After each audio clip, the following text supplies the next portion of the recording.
Welcome to Physics Inside Out। Inside out पर आप देख सकते हैं मुख्तलिफ एक्सपेरिमेंट्स की वीडियोस और फिज़िक्स के टॉपिक्स के लेक्चर्स। फिज़िक्स इनसाइड आउट लाया आज आपके लिए experiment to study some aspects of a ferromagnetic substance by drawing BH curve. Experiment perform करने से पहले अगर आप वीडियो को गौर से सुन लेंगे तो आपको एक्सपेरिमेंट परफॉर्म करने में आसानी रहेगी और वो एक्सपेरिमेंट आपको ज़्यादा देर तक याद भी रहेगा। एक्सपेरिमेंट को मुख्तलिफ सेक्शंस में डिवाइड किया गया है। सबसे पहले सेक्शन में हम बात करेंगे एक्सपेरिमेंट की इंट्रोडक्शन की, उसके बाद अपरेटस की डिस्क्रिप्शन बयान की जाएगी, हम ऑब्जर्वेशंस लेंगे, कैलकुलेशंस करेंगे, उसका ग्राफ बनाएंगे और ग्राफ से रिजल्ट अखज़ करेंगे। इस सेक्शन के अंदर आप वो ऑपरेटर्स देख रहे हैं जो हमने BH कर्व ड्रा करने के लिए यूज़ करना है। आइए सबसे पहले हम एक्सपेरिमेंट की इंट्रोडक्शन की बात करते हैं। हिस्टैरिसीस लूप हम ड्रा करते हैं फेरोमैग्नेटिक मटीरियल्स के लिए।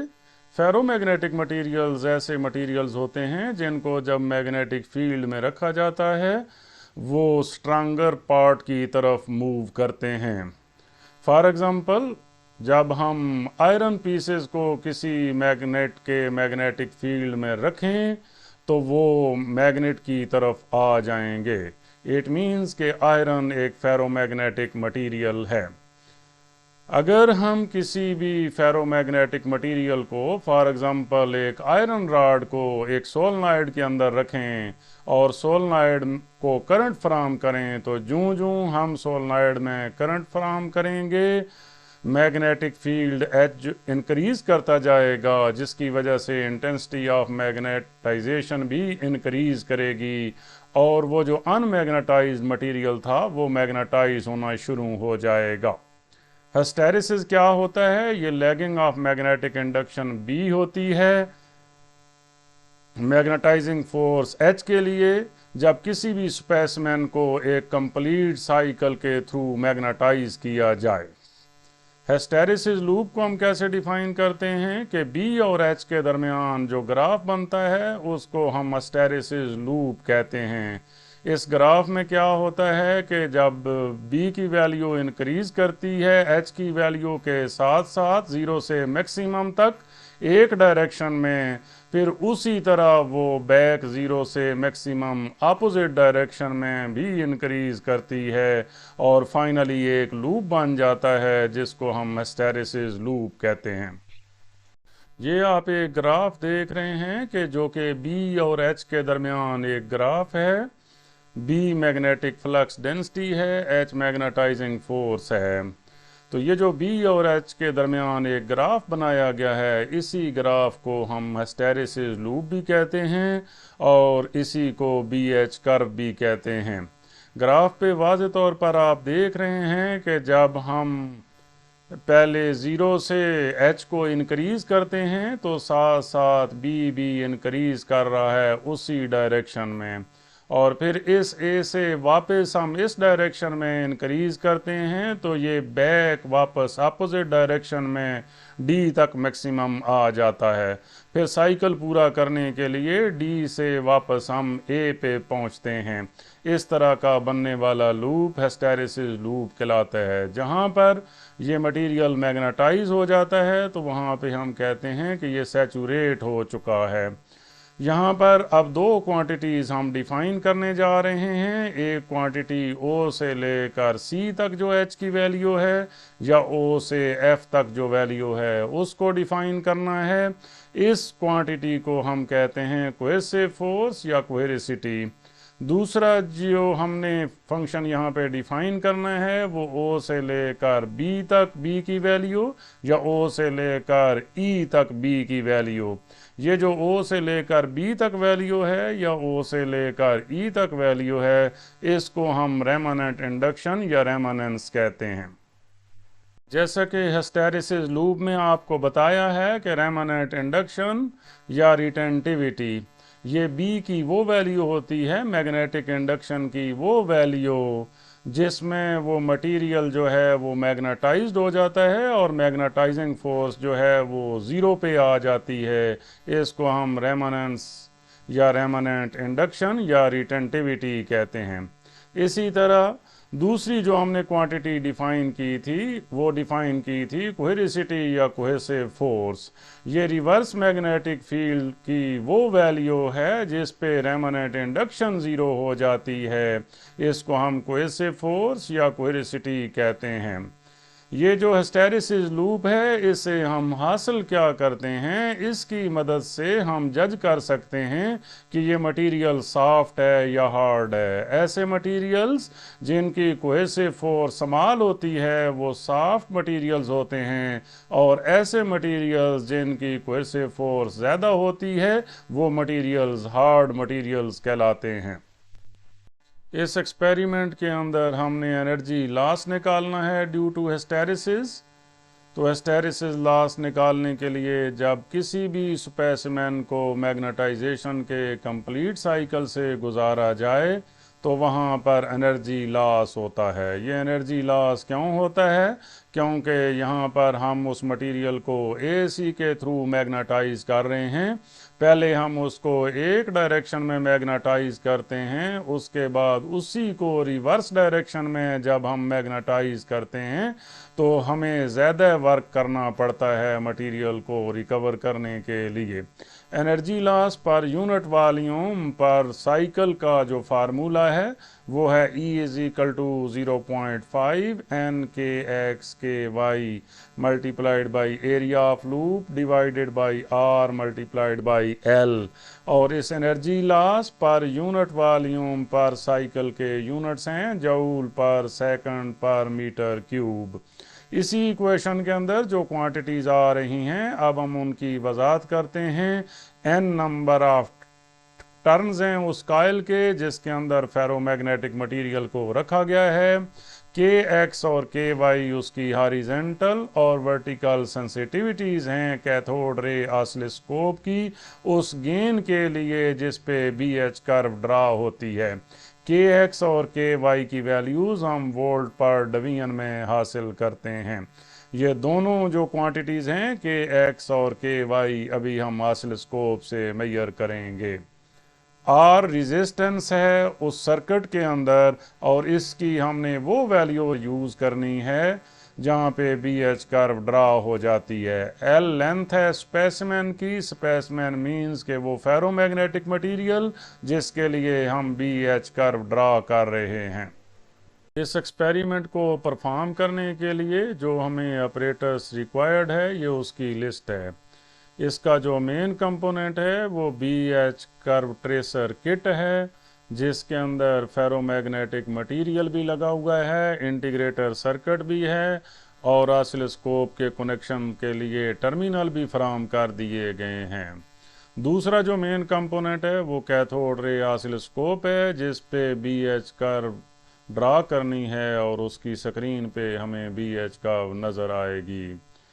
तीसरा कंपोनेंट जो है वो कनेक्टिंग केबल्स हैं जिनकी मदद से हम CRO को BH कर्व ट्रेसर किट के साथ जोड़ेंगे। ये ऑपरेटर्स है जिसकी मदद से हमने BH कर्व को ड्रा करना है और कंप्लीट उस नाम है एक्सपेरिमेंट का to study some aspects of a ferromagnetic substance by drawing BH curve. इसके अंदर ये जो इसकी डिटेल है वो इस तरह है कि ये जो मटेरियल है यहाँ पे वो फेरोमैग्नेटिक मटेरियल है, उसको हमने एक कॉइल के अंदर रखा हुआ है।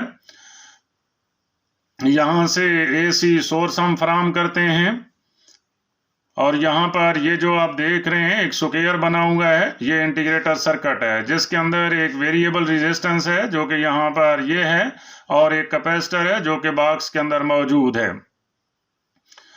जब हम इसमें BH कर्व ड्रा करना चाहेंगे तो जो ऑसिलोस्कोप का X चैनल है वो यहाँ पर हम कनेक्ट करेंगे और ऑसिलोस्कोप का Y चैनल यहाँ पे कनेक्ट करेंगे और उस BH कर्व को सही फॉर्म में लाने के लिए ये जो वेरिएबल रेजिस्टेंस है इसको हम चेंज करेंगे। जिस वेरिएबल रेजिस्टेंस पे BH कर्व ड्रा हो जाएगी वो यहाँ से हम एवोमीटर की मदद से मेजर कर लेंगे। ये ऑसिलोस्कोप है। यहाँ पे हमने जब BH कर्व ड्रा करनी है तो ये जो हमारे पास टाइम्स पर डिवीजन वाला टर्मिनल है इसको हमने XY मोड पे रखना है, और ये जो X चैनल की इनपुट है इसको हमने किसी भी ऐसी वैल्यू पे एडजस्ट करना है ताकि स्क्रीन के ऊपर BH कर्व सही ड्रा हो जाए।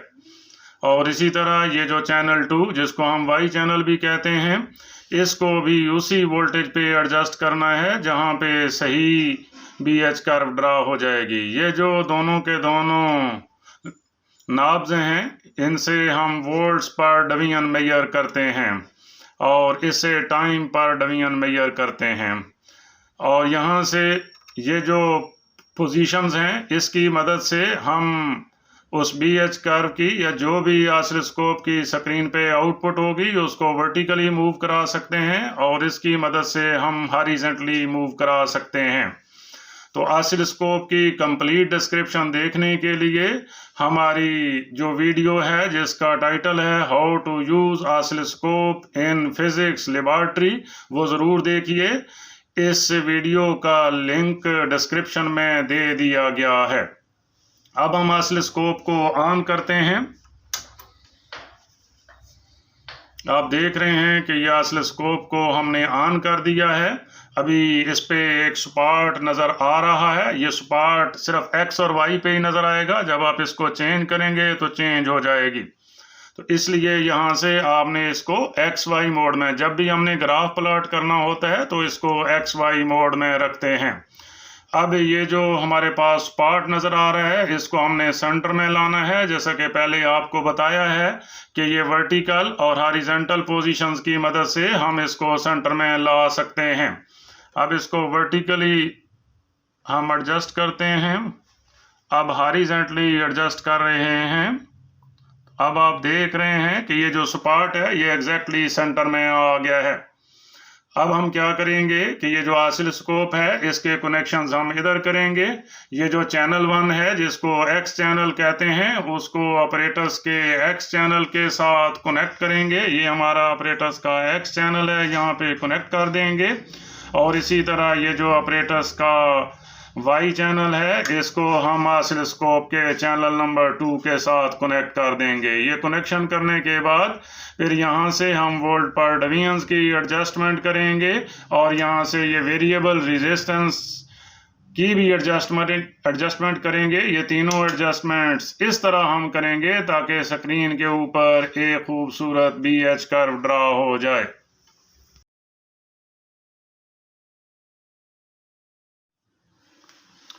ऑपरेटर्स के कनेक्शन हमने मुकम्मल कर दिए हैं। X प्लेट के साथ हमने चैनल 1 को कनेक्ट किया है और Y प्लेट्स की जगह पे हमने चैनल 2 को कनेक्ट कर दिया है। अब इसमें हमने BH कर्व को ट्रेस आउट करना है। तो BH कर्व को ट्रेस आउट करने के लिए सबसे पहले हम इसकी पावर को ऑन करते हैं। पावर ऑन करने के बाद हम ऑसिलोस्कोप को भी ऑन करते हैं।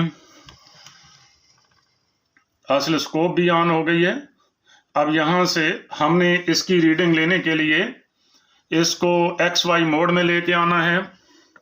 XY मोड में लेके आते हैं। यहाँ पे आप देख रहे हैं कि एक ओवल डिस्प्ले हो रहा है। इस ओवल को हमने स्क्रीन के अंदर एडजस्ट करना है।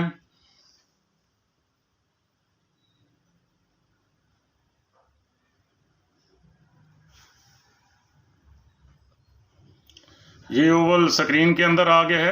अब यहाँ से BH कर्व बनाने के लिए इस रेजिस्टेंस को हम चेंज करते हैं। ये आप देख रहे हैं कि ये ओवल जो है आहिस्ता आहिस्ता BH कर्व की शक्ल इख्तियार करता जा रहा है।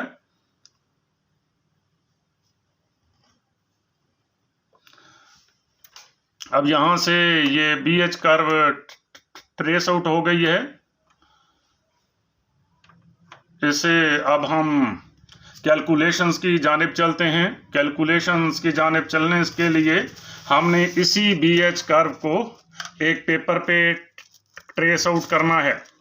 ये पेपर इस तरह यहाँ पर रख कर इसको BH कर्व को इसके ऊपर हम ट्रेस आउट कर लेते हैं।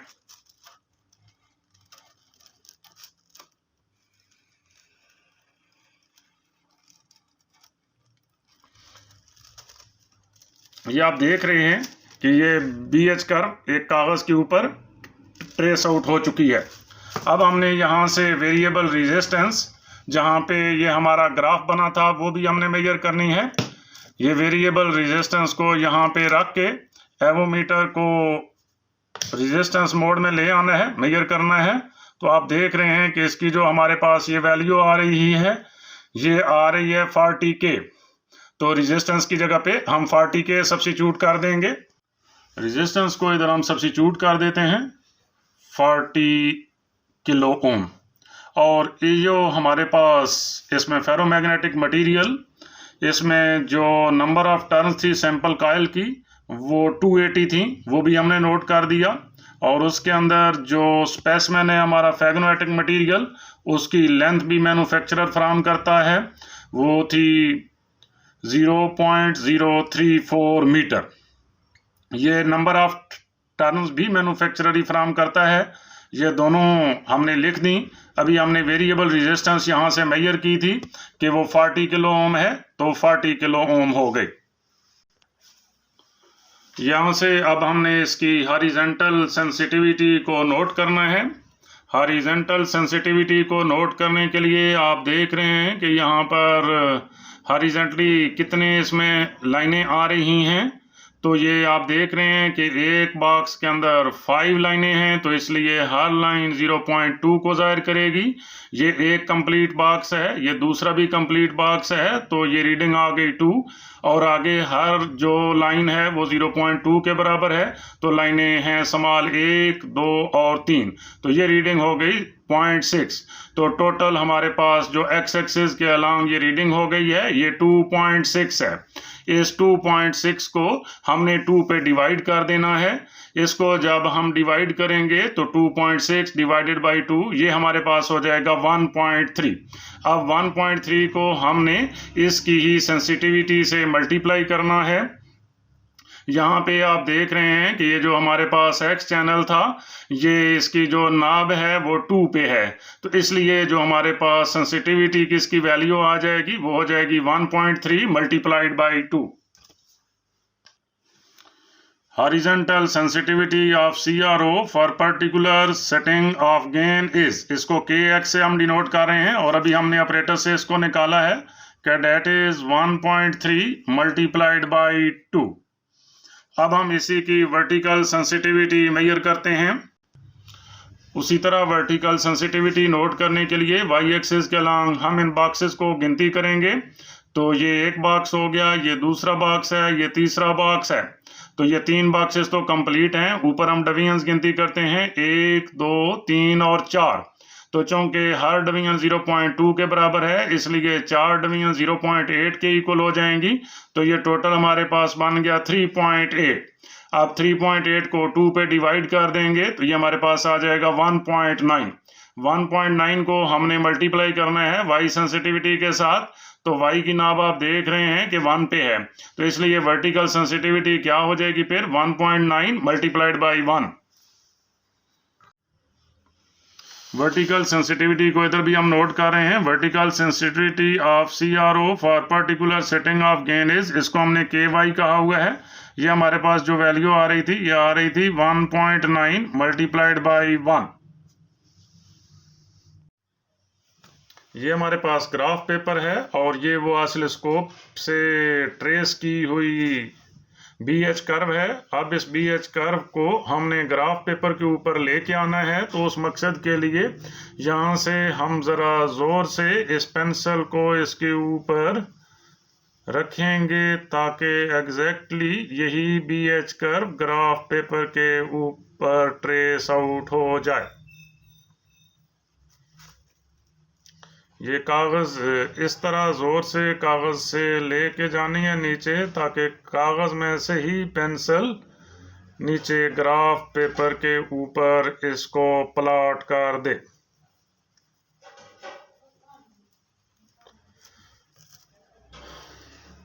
अब यही BH कर्व हमारे पास इस ग्राफ पेपर के ऊपर आ गई है। अब इस ग्राफ पेपर से हमने इस BH कर्व की कैलकुलेशंस कंप्लीट करनी है, एनर्जी लॉस फाइंड आउट करना है। वो फाइंड आउट करने के लिए आप देख रहे हैं कि ये जो ग्राफ है ये मिलीमीटर्स में है। इसमें ये जो बॉक्स आ रहे हैं, एक स्मॉल बॉक्स जो है इसकी हर साइड 1 मिलीमीटर है, इधर भी 1 है, इधर भी 1 है। तो एक स्मॉल स्क्वायर का जो हमारे पास एरिया आ जाएगा वो 1 मिलीमीटर स्क्वायर आ जाएगा। तो इसमें हमने क्या करना है कि टोटल नंबर ऑफ बॉक्सेस गिनती करने हैं। तो नंबर ऑफ बॉक्सेस गिनती करने के लिए हम क्या करेंगे, जो कंप्लीट बॉक्सेस हैं वो सारे के सारे हम गिन लेंगे, और जो बॉक्सेस हाफ हाफ आ रहे हैं उनमें से 2 बॉक्सेस को मिला के हम एक बॉक्स काउंट कर लेंगे। इस तरह फिर ये हमने इधर नोट कर देना है। ये हमारे पास बॉक्सेस आ रहे हैं, ये 1280 मल्टीप्लाइड बाई 1 मिलीमीटर स्क्वायर हो गया। अब चूंकि ये मिलीमीटर में है तो इसको मीटरों में कन्वर्ट करते हैं। एक जो मिलीमीटर है उसको हम मल्टीप्लाइड करते हैं 10⁻³ के साथ, तो वो मिलीमीटर मीटर में कन्वर्ट हो जाता है। यहाँ पर चूंकि मिलीमीटर स्क्वायर है इसलिए 10⁻³ के स्क्वायर से मल्टीप्लाई करना पड़ेगा। तो 10⁻³ का स्क्वायर हम कैसे निकालेंगे, ये स्क्वायर निकालने का उसूल है कि उस टर्म को उसी के साथ मल्टीप्लाई करते हैं। जब हम 10⁻³ को 10⁻³ के साथ मल्टीप्लाई करेंगे तो जब हम मल्टीप्लाई करते हैं तो उन टर्म्स की पावर्स ऐड अप हो जाती हैं। ये हमारे पास आ जाएगा 10⁻⁻6। तो यहाँ पे ये जो मिलीमीटर स्क्वायर थे इनको मीटर स्क्वायर में कन्वर्ट करने के लिए 10⁻⁻6 से मल्टीप्लाई कर दिया। अब एनर्जी लॉस का फार्मूला हमारे पास गिवन है 0.5 n ये नंबर ऑफ टर्न्स हैं उस कॉइल के, ये पुट करना है। उसके बाद kx की वैल्यू यहाँ से 1.3 मल्टीप्लाइड बाई 2 ये आ जाएगा 2.6, और इसी तरह जो ky सब्स्टिट्यूट करना है वो है 1.9 मल्टीप्लाइड बाई 1, इसको 1.9 लिख देंगे। क्योंकि किसी भी रकम को जब 1 से मल्टीप्लाई किया जाए तो वही आंसर आता है। के y की वैल्यू ये पुट कर दी 1.9। उसके बाद एरिया ऑफ लूप, तो एरिया ऑफ लूप यही जो एरिया ऑफ BH कर्व है 1280 मल्टीप्लाइड बाई 10⁻⁻6 मीटर स्क्वायर। और नीचे जो वैल्यूज हैं ये R और L की हैं। R ये है 40 किलो ओम जो कि हमने BH कर्व ड्रा करते वक्त रेजिस्टेंस कैलकुलेट की थी। L जो है वो लेंथ ऑफ स्पेसिमेन है जो कि फेरोमैग्नेटिक मटेरियल था, वो हमारे पास है 0.034 मीटर। अब ये वैल्यूज हम इसमें सब्स्टिट्यूट कर देते हैं। तो 0.5 multiplied by 280 multiplied by kx ये हमारे पास आ रहा है 2.6 मल्टीप्लाइड बाई ky जो है वो आ रहा है 1.9 multiplied by area of loop आ रहा है 1280 multiplied by 10⁻⁻6 divided by R हमारे पास है 40 किलो ओम, तो उसको किलो को ख़त्म करने के लिए 10⁻³ से मल्टीप्लाई कर देंगे। आगे L की वैल्यू हमारे पास ये है 0.034। अब इस सारे की हम कैलकुलेशंस कर देंगे कैलकुलेटर पे, तो हमारे पास एनर्जी लॉस का जो भी आंसर आएगा वो यहाँ पे लिख देंगे joules per second per metre cube में। इसी तरह इसी ऑपरेटर्स की मदद से और भी BH कर्व आप ड्रा कर सकते हैं। ये BH कर्व ड्रा करने के लिए आप जो उसकी सेंसिटिविटी है हॉरिजॉन्टल और वर्टिकल उनको मुख्तलिफ वैल्यूज़ के लिए चेंज करें, और जो ये रेजिस्टेंस है वेरिएबल इसको भी उसके साथ एडजस्ट करें। तो मुख्तलिफ BH कर्व्स हम ड्रा कर सकते हैं। मुख्तलिफ BH कर्व्स ड्रा करके उनका एनर्जी लॉस फाइंड आउट करें और उस एनर्जी लॉस का मीन कैलकुलेट कर लें, वो ऑलमोस्ट हमारा एनर्जी लॉस की वैल्यू होगी। ऑब्जर्वेशंस एंड कैलकुलेशंस में हमने नोट किया था कि number of turns in the coil 280 थी, लेंथ ऑफ स्पेसिमेन 0.034 मीटर थी, वेरिएबल रेजिस्टेंस की वैल्यू 40 किलो ओम आ रही थी, हॉरिजॉन्टल सेंसिटिविटी की वैल्यू 2.6 वोल्ट पर डिवीजन थी, वर्टिकल सेंसिटिविटी की वैल्यू 1.9 वोल्ट पर डिवीजन थी। BH कर्व का एरिया निकालने के लिए हमने स्मॉल बॉक्सेस को काउंट किया था और चूँकि हर स्मॉल बॉक्स का एरिया 1 मिलीमीटर स्क्वायर था, इसलिए एरिया ऑफ BH कर्व जो हमारे पास आया था वो था 1280 multiplied by 10⁻⁻6 metre square. Energy loss का फार्मूला था E is equal to 0.5 NkXky multiplied by area of loop divided by RL। अब ऊपर वाली सारी क्वांटिटीज़ जो थी वो इस फार्मूले में सब्स्टिट्यूट कर दी। सब्स्टिट्यूट करके हमें जो आंसर हासिल हो रहा है वो है 6.509 multiplied by 10⁻⁻4 joules per second per metre cube. अगर आपके पास लेबॉर्ट्री में कैथोड रे ऑसिलोस्कोप नहीं है बल्कि DSO है तो उससे भी आप यही हिस्टैरिसीस लूप ड्रा कर सकते हैं। ये फिगर में आप DSO देख रहे हैं, डिजिटल स्टोरेज ऑसिलोग्राफ। इसकी मदद से भी हम ड्रा कर सकते हैं BH कर्व। तो उस मकसद के लिए सबसे पहले हम अपने ऑपरेटर्स को ऑन करते हैं। जब हमने ऑपरेटर्स को ऑन किया है तो आप ये दो वेव्स देख रहे हैं, ये X चैनल और Y चैनल दोनों की अलग अलग वेव्स नज़र आ रही हैं। ये जो X चैनल या चैनल 1 है उसकी जो वेव है वो ब्लू कलर में नज़र आ रही है। जो चैनल 2 या Y चैनल की वेव है वो येलो कलर में नज़र आ रही है। अब यहाँ से BH कर्व ड्रा करने के लिए ये जो ऑलरेडी फॉर्मेट में ऑसिलोस्कोप मौजूद है ये YT में है, हम यहाँ से F2 को प्रेस करेंगे तो ये XY मोड में आ गई है। क्योंकि जब भी हमने ग्राफ प्लॉट करना होता है तो हम DSO को या CRO को XY मोड में लेके जाते हैं। अब यहाँ से हम इस रेजिस्टेंस को चेंज करेंगे तो आप देख रहे हैं कि DSO के ऊपर BH कर्व का ग्राफ बन रहा है।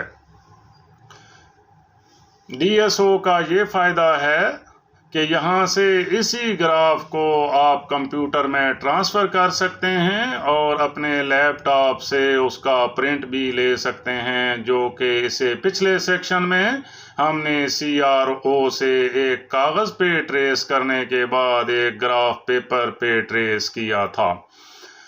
इसकी कैलकुलेशंस भी बिल्कुल उसी तरह हैं जिस तरह CRO से हमने कैलकुलेट किया था। यहाँ से नंबर ऑफ बॉक्सेस गिन के उनको 2 पे डिवाइड करेंगे और उसको X चैनल की वोल्टेज से मल्टीप्लाई कर देंगे तो ये उसकी हॉरिजॉन्टल सेंसिटिविटी आ जाएगी। और जो Y एक्सिस के लॉन्ग बॉक्सेस हैं उनकी गिनती करके हम उनको चैनल 2 की वोल्टेज से मल्टीप्लाई करेंगे तो ये हमारे पास वर्टिकल सेंसिटिविटी आ जाएगी। इस तरह ये हॉरिजॉन्टल और वर्टिकल सेंसिटिविटीज़ की वैल्यूज़ उसी फार्मूले में सब्स्टिट्यूट करके आप एनर्जी लॉस निकाल सकते हैं। मजीद एक्सपेरिमेंट्स और लेक्चर्स के लिए फिजिक्स इनसाइड आउट को सब्सक्राइब करें। नए वीडियोस की नोटिफिकेशन के लिए बेल आइकन को क्लिक करना मत भूलें।